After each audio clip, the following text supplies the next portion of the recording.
Satellite imagery shows that an Iranian rocket launch could be imminent. The purpose is to launch satellites into space, but that same long-range ballistic technology could also allow Tehran to launch longer-range weapons, including nuclear warheads. Behnam Ben Taleblu is a senior fellow at the Foundation for Defense of Democracies. Behnam, welcome to the program. Pleasure. Thank you so much for having me. So spell out the military significance of Iran possibly launching this rocket. So the Islamic Republic, in addition to having a robust nuclear program and missile program, also has a robust space program. And under those auspices, it has a satellite launch vehicle or a space launch vehicle capability. And these things are essentially carrier rockets that try to put satellites into low Earth orbit. This is one of the lowest tiers for commercial space use. But at the same time, the regime actually has a parallel military space program as well, where it puts not commercial or not commercial satellites, but military satellites into space. Either way, both of these different satellite functions matter more because of the rocket and the delivery technology. You have powerful thrust, you learn about phasing, and that basically allows you to boost your missile systems, which currently are in the medium to at most intermediate range category for the Islamic Republic, into longer or potentially even ICBM, intercontinental ballistic missile ranges. So if reconfigured, they really could provide the Islamic Republic a real boost for the range of its known missile program. But at the same time, Iran has had several and successive failures of its rocket launchers. Do we know why they failed, and is there evidence that they're learning from their mistakes?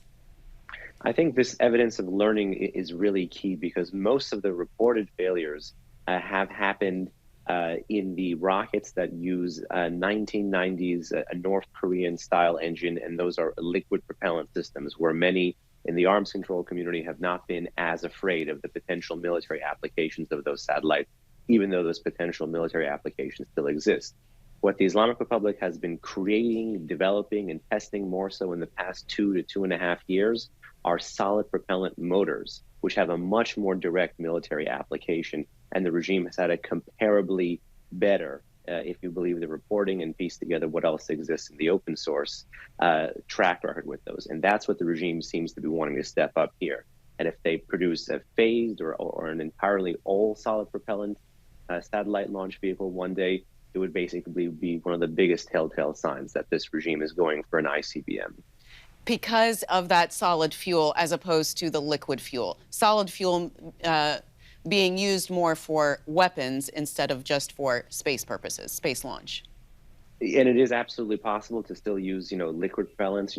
All of the regime's medium-range ballistic missiles use liquid propellants, and the regime has been trying to change that to keep systems that are more militarily, storable, movable. You can have solid fuel systems fueled and ready to go. They have less of a signature. They're less susceptible to these left of launch interdiction types of operations. So they're just greater military utility, and they're also more mobile.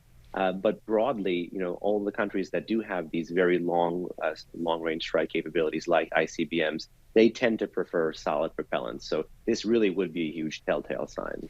And Behnam, is this all indigenous development in Iran, or are they getting outside help? Well, even as the regime does love to tout that its, missile program is all indigenous, what you see in terms of procurement patterns of technologies, the regime remains active in trying to illicitly procure things from, jurisdictions of weak central authority in Europe and Asia. But we cannot deny that there has been a real shift in terms of the domestic motor production capabilities. Earlier this year, the regime produced a large solid propellant motor, which may be used perhaps not in this upcoming rocket test, but in future ones. So there is a significant growth industry here, and that's something that U.S. sanctions, international sanctions, should really be trying to prevent, the foreign and domestic supply chain for these technologies. Beyond the military and technical goals, what political benefit is Tehran looking for from these tests? So ultimately, whether it's the nuclear program, the missile program, or even the space program, the regime, has two big forces driving these things: status and security. Security because of the weapons options and the deterrence and the punishment options, but status because the regime is trying to say how advanced some of these programs have been able to really be in the face of international or in the face of Western sanctions.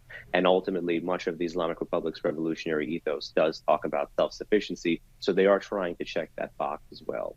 But in the short to medium term, when you have more of these successive kinds of launches, it becomes a political signaling mechanism that they cannot be deterred from an outside force. And so it's no surprise that you do have ultra hardliners at the helm in Iran now who do want to specifically speed up these space launch vehicle technologies. You know, Israel has been threatened directly by Iran, and they've allegedly attacked Iran's nuclear facilities, nuclear scientists in the past. What has Israel's reaction been to this latest news? As far as I've seen or heard, the Israelis haven't publicly commented on this, but what the Israelis have been doing every time there is not just the ballistic missile that is test launched by the Islamic Republic, but every time that there is also a space or a satellite launch vehicle, every 6 months there is a reporting mechanism at the United Nations, particularly the resolution that codifies the Iran nuclear deal, where these things can be reported and can be cataloged. And so the Israelis, as well as the Europeans, have been citing the potential military utility of these launches and getting it kind of saved and put in this UN registrar. But the problem is the UN actually hasn't been able to prove them to be violations of the deal, even though in the vast majority of the international community's opinion, those things are not just violations of the deal, but they're signs of the regime inching towards a longer range strike capability. Behnam, very, very quickly, are you able to estimate how long it would take Iran to have a missile that could carry a nuclear warhead to the U.S.? It really depends. There's at least right now 2 known medium-range ballistic missiles that we know obviously can't travel to the U.S., but that do fit a known bomb design. So, the rest, trying to scale that up to an intercontinental one would be speculation because we don't know enough about the foreign supply chain. But what the regime is doing is that it's inching along, and these kind of tests, whether failed or successful, will help them inch along. All right, Behnam, thanks so much for being on the program. Pleasure. Thank you. Thanks for watching. If you enjoyed the video, give it a thumbs up and subscribe to our channel so you don't miss out on any future Government Matters interviews.